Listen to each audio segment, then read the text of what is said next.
Assalamualaikum warahmatullahi wabarakatuh. Shalom, Om Swastiastu, Namo Buddhaya, dan salam kebajikan. Dewan juri yang terhormat, perkenalkanlah kami dari tim Kerajaan Mataram Islam. Dengan saya Ezra Tambunan bertindak sebagai pembicara pertama, rekan saya Dita Elvia Kusuma Putri bertindak sebagai pembicara kedua, dan rekan saya Stefani Arshanti bertindak sebagai pembicara ketiga. Di mana dalam hal ini, kami berdiri pada posisi pro, menyetujui adanya mosi perdebatan kita pada kali ini, yakni penggunaan e-voting pada pemilu dan pilkada serentak di Indonesia. Sekian dari kami. Wassalamualaikum warahmatullahi wabarakatuh. Profesor Sacipto Raharjo dalam teori progresivitasnya menyatakan bahwa hukum sejatinya harus mampu menjawab permasalahan yang ada sesuai dengan perkembangan zaman itu sendiri. Oleh karenanya dalam hal ini, manakala sistem pemungutan suara konvensional pada pemilu dan pilkada di Indonesia tidak lagi mampu menjawab permasalahan yang ada, maka penggunaan e-voting pada pemilu dan pilkada serentak di Indonesia merupakan langkah yang tepat. Assalamualaikum warahmatullahi wabarakatuh. Salam sejahtera bagi kita semua. Dewan juri yang terhormat, di sini kami berdiri pada posisi pro, menyetujui adanya mosi perdebatan kita pada kali ini dengan berlandaskan pada satu poin argumentasi utama, yakni penggunaan e-voting pada pemilu dan pilkada serentak di Indonesia adalah dalam rangka meminimalisir terjadinya kecurangan yang disebabkan oleh oknum tertentu, sekaligus lebih menjamin keberadaan daripada asas luber jurdil di Indonesia. Namun sebelum kami masuki bangunan argumentasi kami pada kali ini, sebelumnya izinkanlah saya untuk memaparkan dan mendudukan adanya latar belakang dari mosi perdebatan kita pada kali ini, di mana merujuk pada data yang dirilis oleh Bawaslu Republik Indonesia pada pemilu serentak tahun 2019 lalu menunjukkan sebanyak 20.000 kertas suara untuk pemilihan calon anggota DPR ditemukan dalam kondisi tercoblos di daerah Selangor, Malaysia. Bahkan pada pilkada yang baru saja diselenggarakan pada tahun 2020 lalu, Bawaslu nyatanya juga menemukan terdapat 39.113 pemilih melakukan pencoblosan secara ganda terhadap pasangan calon yang ia pilih.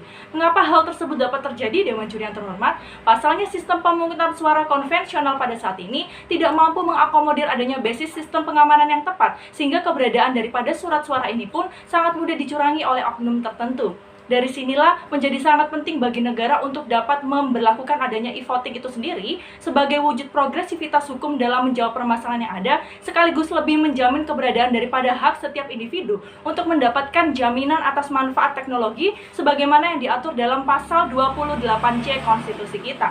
Memasuki bangunan argumentasi kami, adapun definisi daripada e-voting itu sendiri, menurut International Institute Democracy and Electoral Assistance, didefinisikan sebagai sebuah sistem di mana sebuah mekanisme pemungutan suara dalam sebuah pemilihan nantinya akan melalui mekanisme dan memanfaatkan daripada peranan teknologi itu sendiri. Pun, Dewan Juri yang terhormat, adapun mekanisme e-voting yang kami gagas dalam hal ini nantinya akan menggunakan direct recording elektronik yang didukung oleh audit VVPAT, sehingga lebih menjamin keberadaan daripada asas luber jurdil di Indonesia. Trial and down plus kuset demiun, hukum selalu memberi tidak lebih dari apa yang dibutuhkan. Oleh karena itu, penggunaan e-voting pada pemilu dan pilkada serentak di Indonesia adalah merupakan jawaban yang tepat dari permasalahan negara atas rendahnya kualitas pemungutan suara di Indonesia. Sekian dari saya, wassalamualaikum warahmatullahi wabarakatuh, dan jayalah konstitusi. Nonet and Zelnick dalam Legal Responsive Theory menyatakan bahwa hukum sejatinya tidak bersifat reaktif, hukum harus responsif. Dalam artian hukum harus mampu memberikan jawaban secara proporsional sesuai dengan permasalahan yang dihadapi. Di mana dalam hal ini e-voting hadir sebagai responsivitas hukum untuk mengatasi permasalahan pemilih ganda dan kertas suara yang telah tercoblos demi kualitas demokrasi yang lebih baik. Assalamualaikum warahmatullahi wabarakatuh. Salam sejahtera bagi kita semua. Perkenalkan, saya Dita Elvina selaku pembicara kedua tim Kerajaan Mataram Islam dengan standing posisi pro pada mosi perdebatan kali ini. Sivitas Akademika, Dewan Juri yang terhormat, serta pemerhati hukum, izinkanlah saya melanjutkan bangunan argumentasi yang telah disampaikan dengan baik oleh pembicara pertama tim kami dalam dua bangunan argumentasi. Yang pertama, penerapan e-voting pada pemilu dan pilkada tidak bertentangan dengan konstitusi.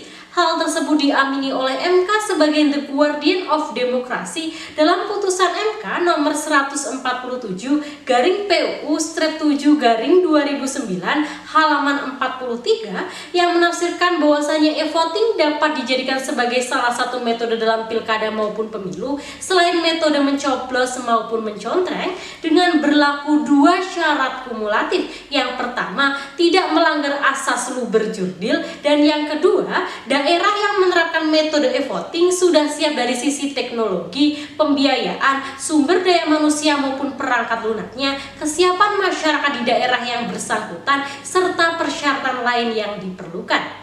E-voting yang kami gagas pun akan berpedoman pada dua syarat kumulatif sebagaimana dalam putusan MK, sehingga e-voting adalah sebuah konstitusional dan bukanlah sebuah keniscayaan. Cum assunt testimoniarum quid opus est verbis. Ketika bukti dari fakta-fakta ada, apalah gunanya kata-kata. Berdasarkan data yang dirilis oleh Bawaslu pada Pilkada serentak 2020, terdapat 9 surat suara tercoblos di TPS 42 Berlian Indah, Sulawesi Selatan. Tak hanya itu, Dewan Juri yang terhormat, terdapat data pemilih ganda pada pemilu 2019 sejumlah 1.100.000 suara pemilih, yang mana merujuk pendapat Sekjen Bawaslu Republik Indonesia bahwasanya penyebab permasalahan tersebut adalah karena ketidaksesuaian verifikasi identitas pemilu serta percetakan maupun distribusi kertas suara yang sering dicurangi oleh oknum yang tidak bertanggung jawab. Sungguh sangat memprihatinkan Dewan Juri yang terhormat. Bukanlah hal demikian sesungguhnya telah menciderai marwah dari demokrasi. Lex semper debit remedium, hukum sejatinya selalu memberikan obat. Sekaligus memasuki bangunan argumentasi kami yang kedua, yakni mekanisme e-voting yang kami gagas untuk mengatasi permasalahan kecurangan dalam pemilu maupun pilkada.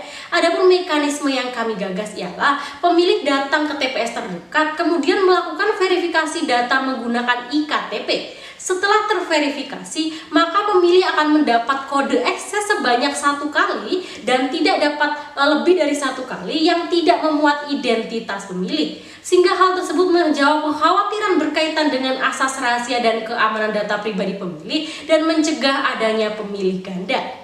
Kemudian, pemilihan dilakukan secara langsung dengan sistem pemungutan suara elektronik yang merekam secara langsung atau DRE, yang kemudian akan mengeluarkan kertas dari mesin VVPAT yang memuat barcode hasil pilihan dari pemilih. Kertas barcode tersebut distempel oleh petugas TPS. Lalu, apabila nantinya terdapat sengketa hasil pemilu maupun pilkada di MK, dapat dijadikan sebagai alat bukti yang sah dan kuat. Hal tersebut sebagaimana perluasan klasifikasi alat bukti dalam pasal 5 ayat 1 Undang-Undang ITE. Nantinya pun e-voting bukan berarti tanpa pengawasan, melainkan adanya pengawasan dari Bawaslu, tetapi tetap ada pengawasan tambahan dari Badan Pengkajian dan Penerapan Teknologi atau BPPT sebagai pengembang teknologi. Pengawasan tambahan tersebut dalam hal untuk mencegah peretasan dan menciptakan sistem teknologi yang aman, andal, dan dapat beroperasi dengan baik. Akhir kata, e-voting yang kami gagas akan mewujudkan sistem ketatanegaraan yang demokratis dan berintegritas demi menjamin konsistensi dan kepastian hukum sebagaimana semangat Undang-Undang Nomor 7 Tahun 2017 tentang Pemilihan Umum. Akhir kata, sekian dari saya. Terima kasih dan jayalah konstitusi.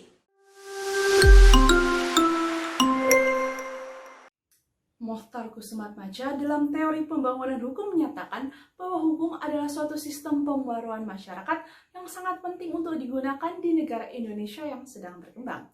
Maka sejalan dengan pernyataan tersebut, penggunaan teknologi melalui pembangunan hukum adalah hal yang penting untuk dilibatkan dalam rangka membangun pesta demokrasi yang makin demokratis. Assalamualaikum warahmatullahi wabarakatuh.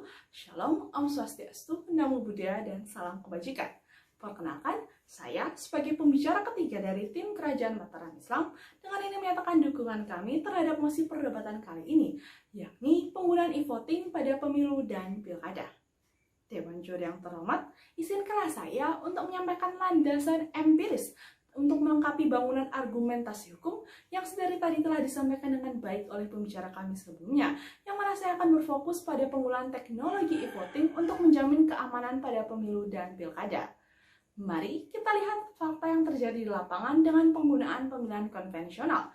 Bahwasanya berdasarkan data temuan dari Bawaslu di tahun 2018, berdasarkan kutipan dari jurnal DPR Info singkat, menyatakan ada 1.013.366 daftar pemilih tetap ganda yang tersebar di 76 kabupaten dan kota. Bayangkan, angka tersebut membuka celah yang sebegitu besarnya untuk terjadi modus kecurangan. Maka sejalan dengan pernyataan yang disampaikan oleh Jerry Sumampo, Ketua Koordinator Komite Pemilih Indonesia menyatakan bahwasanya ada beberapa modus kecurangan yang kerap terjadi, yakni adanya ulah petugas untuk mencoblos sisa surat suara, mengganti angka reka pada form C1, sehingga menimbulkan ketidaksesuaian pada jumlah surat suara itu. Fakta hukum tersebut membuktikan bahwasanya penggunaan pemilu konvensional ini menjadi kurang demokratis karena rentan terjadi kecurangan. Namun, kita tidak perlu khawatir karena sejatinya kita dapat beralih pada penggunaan e-voting itu. Maka, berdasarkan data survei yang dilakukan oleh BPPT di tahun 2014 menunjukkan bahwa 98% dari 5.000 responden pada survei tersebut menunjukkan kesetujuan mereka terhadap penggunaan e-voting itu, sehingga menimbulkan adanya ketinggian kepercayaan publik di masyarakat. Bahkan secara komparatif dapat kita lihat data yang terjadi di Brasil dan India, yang mana Brasil sudah 22 tahun menggunakan e-voting secara menyeluruh di negaranya itu.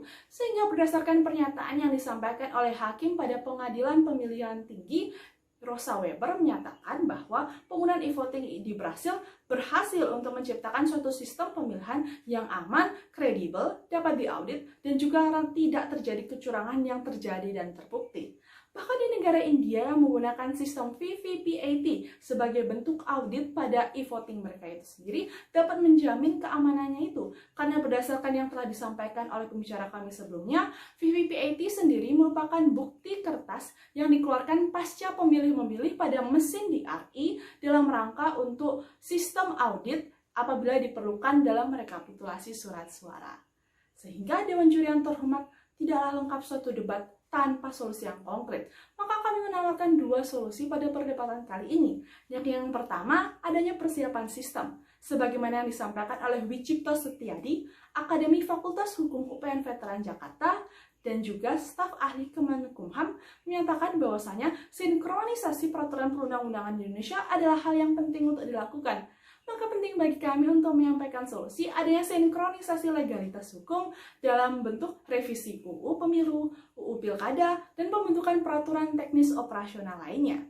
Juga adanya pembangunan sistem yang baik oleh BPPT adalah suatu hal yang kami dukung dalam persiapan sistem itu sendiri.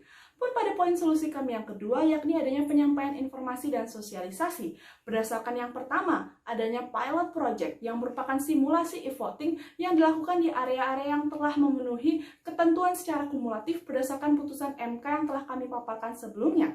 Yang mana tidak hanya terjadi praktek di sini, namun membuka kesempatan bagi mereka yang ingin mengamati e-voting itu sendiri, baik dari pengamat LSM maupun pada partai peserta politik pemilu, agar supaya terjadi saran masuk yang bisa mengakibatkan check and balance pada persiapan sistem itu sendiri. Juga adanya penyampaian informasi secara masif berupa video interaktif yang tentunya akan selalu disampaikan agar masyarakat lebih paham lagi dalam penggunaan e-voting. Maka berdasarkan fakta hukum dan argumentasi hukum tersebut, maka kami sangat mendukung penggunaan e-voting itu sendiri. Sehingga apabila tidak sekarang, maka kapan lagi? Sekian dan terima kasih, dan jayalah konstitusi. Dewan Juri yang terhormat, kini tibalah kita pada penghujung perdebatan kita pada kali ini. Namun sebelumnya, izinkanlah saya selaku pembicara penyimpul untuk menarik benang merah sekaligus menyimpulkan terkait adanya mosi perdebatan kita pada kali ini.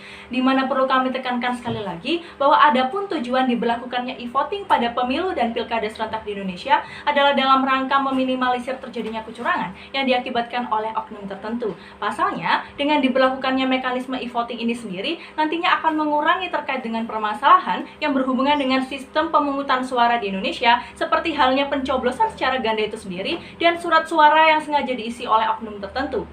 pun ketika ada yang mempertanyakan apakah dengan diberlakukannya mekanisme e-voting di Indonesia akan mencederai daripada data perlindungan pribadi milik pemilih, tentu jawabannya tidak, Dewan Juri yang terhormat. Pasalnya, sebagaimana yang telah dielaborasi dalam bangunan argumentasi pembicaraan kedua dari tim kami menyatakan bahwa mekanisme yang kami gagas dalam hal ini adalah menggunakan mekanisme direct recording elektronik, di mana ketika pemilih hendak melakukan pemilihan terhadap pasangan calon yang ia pilih, maka pemilih hanya cukup memasukkan kode akses yang telah diberikan oleh petugas TPS tanpa harus login menggunakan data pribadi milik pemilih itu sendiri.